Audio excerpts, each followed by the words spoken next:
Hello, welcome back, y'all. Hopefully you saw my last video talking about homeschooling changes, some things that have changed this year for us. In that video, I mentioned to you guys that I had a little book haul, a little homeschool book haul to share with you and talk about a little mini course, mini unit that I'm going to be working on with my children. So that's what we're going to do in this video. Hopefully it won't be too crazy long. I'm going to try to keep it fairly short and concise, though y'all know at this point that brevity is not really one of my greatest assets, one of my greatest skills. Okay, I've got my little stack of books here. I am getting ready to do an etiquette course unit with my children. Why? Because they're a bunch of slobs and pigs. Kind of, though. I grew up with one sister until I was a teenager. Then my mom had another child, but my younger sister, Savannah, that sounded so impersonal. Then she had another kid. I don't know that kid. I know that kid. I love that kid. But it was just my sister and we were both pretty well behaved. We had our fair share of issues, whatever, but my parents could take us anywhere, and they did. They frequently took us, not frequently, but you know what I mean. They took us to restaurants and things like that. We knew how to behave, all right? I grew up with a Southern mother and a Southern grandma and two Southern grandmas and a Southern father, so there were lots of rules, okay? Never ones that were like sat down and taught to us, but they were just imparted upon us. And I have tried to do the same for my own kids, and it's worked to some degree, but there are some things, and I kind of just had this epiphany, right? There are some things that by nature of being a large family, your kids aren't really learning through watching and doing as much because you're just not doing them as much. For example, going to birthday parties or something like that, bringing a gift, writing a thank you note, we don't have big birthday parties with a bunch of people coming here because we have 8 kids and my sister has 8 kids. That's 16 kids. Good. That's a party, y'all.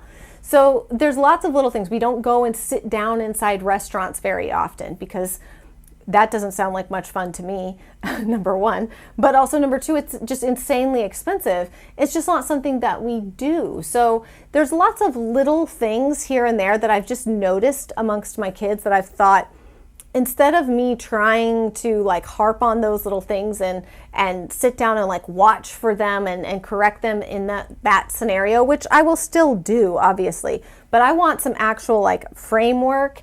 And my kids think stuff like this is fun. When mom comes up with a little mini unit, and when we do our poetry tea time, when mom breaks out the monocle, everyone knows it's going to be a good time. Even my husband. I'm just kidding. That would be weird. Can you imagine? You're lingerie and monocle. Whatever, do you. Maybe that is what you do. Maybe that's your kink, is monocles. How did we get here? I don't know. I'm going to be starting in etiquette and manners after I just talked about something very uncouth. We're going to be talking about etiquette and manners, and every single one of my children from 16 down to 3 years old will be participating in this on some level or another. So I've been collecting books for a while. I've got a little stack of books here. I've been collecting books and kind of trying to figure out how I want to set this up. So let's just go through the books that I have. Oh no, did I forget one? No, they're both right here. And some of these are going to be books that they'll use a little bit more in the future as well. 50 things every young gentleman should know what to do, when to do it, and why. And 50 things every young lady should know what to do, what to say, and how to behave. Okay, I'm not going to say anything about the subtitles. I also want to say this before anybody's whoa, going back to the ancient times, subjugating women. No, manners, etiquette, not subjugation, none of that stuff. And I am very forthcoming with my children as we read through things. If I see something that I'm I don't care if it's in a Christian curriculum, I don't give a crap what curriculum it's in. If I see something that is nope, that's not true, or that's not how we're doing that, I call it out, we point it out, we discuss it, and we move on. So I am not afraid to bring books into my homeschool that don't 100% align with everything that I believe. And I know this isn't everybody's cup of tea, okay? And I'm not judging you. I'm just telling you, for me, that's just not how we operate. I don't intentionally buy garbage or filth or anything like that. I don't intentionally buy books that are just awful. But I also am perfectly okay with, sort of editing as we go through books and discussing why that take on that thing isn't accurate, okay? We're not even going to get into details. Let's just keep moving, okay? 50 things every young lady should know, 50 things every young gentleman should know. So these books talk about things like selecting a gift, knowing when to keep your mouth shut. Oh my God. Can somebody let's just photocopy this chapter and put it out on the internet for all of the internets who need it. Knowing when to keep your mouth shut. Oh, the art of the napkin, the slumber party. We don't do those, so we don't need that chapter. I'm just kidding. We don't do them. But the computer, telephones and messages, answering phones. Guys, we have cell phones now. Do your kids ever answer your phone? No. Maybe they do, but mine don't. So the art of answering a telephone, taking a message for someone, being kind and respectful on the phone is not something that our kids are learning through doing like we did, right? You answered the phone, and my God, if you did not use the proper manners answering the phone, you were going to get it. You were going to hear about it, taking a message for your parent, because it could be your mom or dad's boss on the phone, right?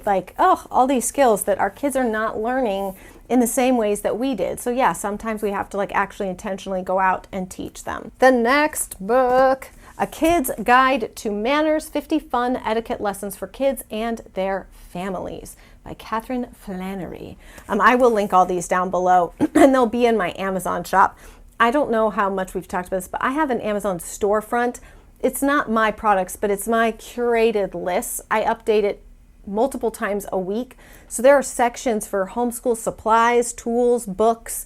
Obviously there's home decor, fashion stuff, but there's homeschooling stuff, gardening stuff, all of that. And it's where I save my favorites and stuff. So when I'm purchasing books like this, I put them into those lists so that if y'all want, you can go and find them very easily as well. So this book is, the 50 lessons. I like this because it breaks it down into a bit of more bite-sized chunks, lessons with reviews. And there's literally a thing here about not using junk words, as I just said, It's such a hard habit to break, and This one's fantastic for actually framing out lessons because it breaks them up by lessons. One of my favorites that I have added here is Emily Post's The Guide to Good Manners for Kids. You gotta love the Emily Post Guide to Good Manners. It's just a cute little book anyways, from, the cover is very adorable. So it's a kids version take on Emily Post's etiquette book. So I have the big Emily Post etiquette book in my wish list on Amazon. It's something that I may purchase just because I love having stuff like that and flipping through it and looking at, sort of the way things used to be, the expectations and how things have changed. I actually have a running list on my phone of etiquette and manners expectations that seem to have gone out of fashion that I think we should bring back. I'm going to do a video about that in the future because I've been keeping a list on my phone. Phone answering, leaving messages, obviously that's in here. Disagreements, arguments, and fights. How to handle those, how to deal with them, both host and guest, being overnight somewhere, someone's house, basic guidelines for concert goers, being a good sport. This is a big one. If you are raising young men in particular, at least as I've seen, being a good sport is something that we have to work on very intentionally. We play a lot of games with our kids because my husband and I enjoy games. He plays chess with them a lot. I don't know how to play chess, so that's fun that all of my kids are going to know how to play chess and I won't, right? It makes sense considering 80% of my children can whistle and I can't, so go figure. They'll all be able to whistle and play chess and I won't. But we play a lot of card games, board games, and stuff like that. We love that kind of thing. And when you've got a child that is not a good sport. And no one likes to play games with people who are not good sports. We all know the people who win and gloat and are annoying, or who lose, and even if they're an adult and they can't full on pout and stomp their feet, they use manipulative language to explain why they lost. They just are a poor sport about it, and it's not fun, okay? It's the reason, I'm gonna piss some people off here now. It's the reason that I can't stand when people are watching sports games in their home, sportsing, okay? When people are watching sportsing in their home. And my husband used to do this when we first got married. And I gently, over the years, or not so gently, told him how much I loathed this particular behavior of his, which is to run around and hoop and holler and scream and fist bump and go crazy And it's a huge thing here in the South, right? Sports and stuff. I'm all for it at the sporting arena, at the place where the sports ball is happening.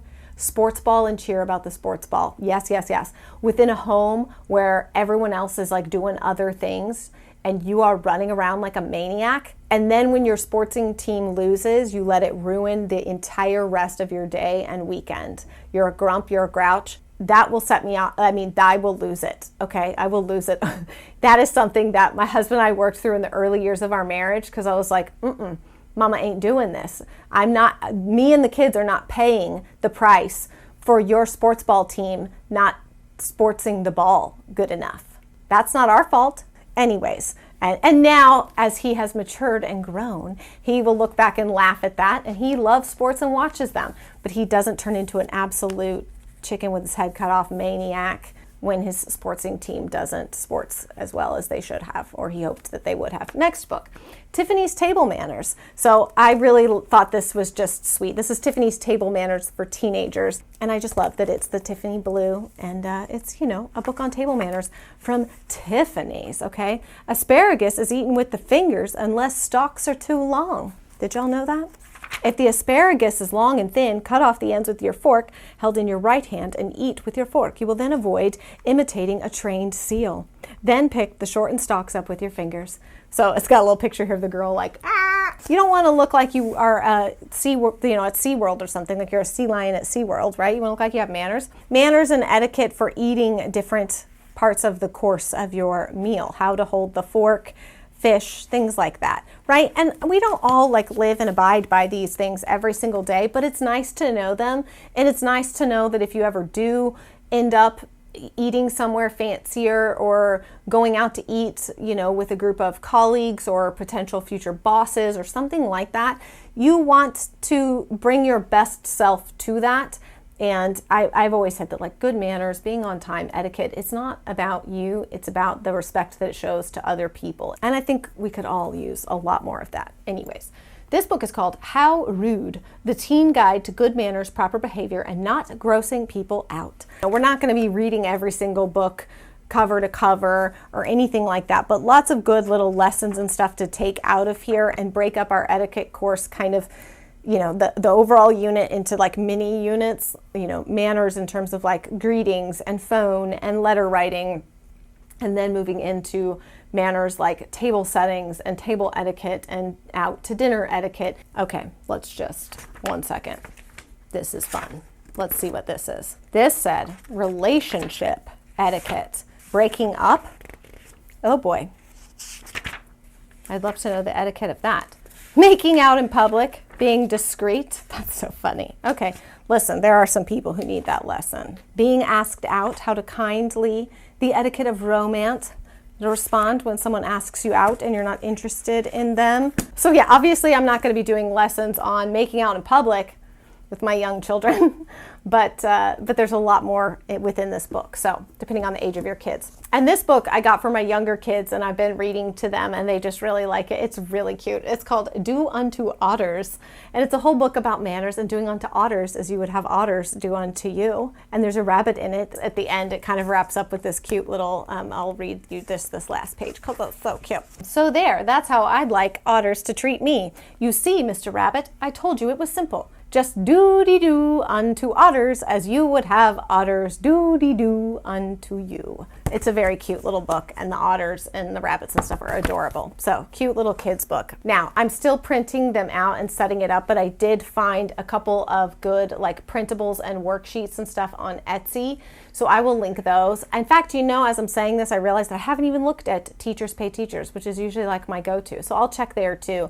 But I'm going to try to kind of pull some things together. You guys know I'm very like loosey-goosey with my units. I don't get too hard and fast into anything, but I'm hoping that towards the end, we will have some more formal, tests of the kids, some very nice dressed up dinners, perhaps a little bit of dancing, things like that we're going to be incorporating towards the end as, more fun rewards and tests to make sure that we're remembering and being capable of using the information. Again, like I would say, kids will rise to the occasion, and I don't want to have a super formal household where everybody's miserable and we have to like, oh yes, darling, would you please pass me the bread? Blah. That's not what I'm going for.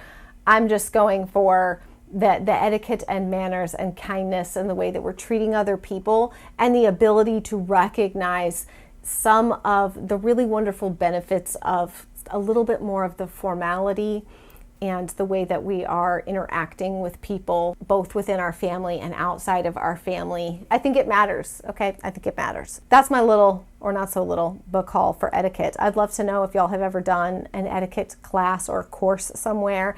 I saw some online things, but I just decided ultimately I wanted to kind of pull this together myself. But I will keep you guys updated. I'll share some things on Instagram as we go through and do our etiquette course. But I will link all of the books as well as the printables that we're going to be using down below if you want to check those out. Thanks for sticking with me. I'm excited to be making a little bit more homeschooling content again. I always miss it, but I feel like, I don't know, I feel like certain times of the year I just don't have much to say. It's just kind of status quo. All right, that's it, y'all. I will see you guys again very soon.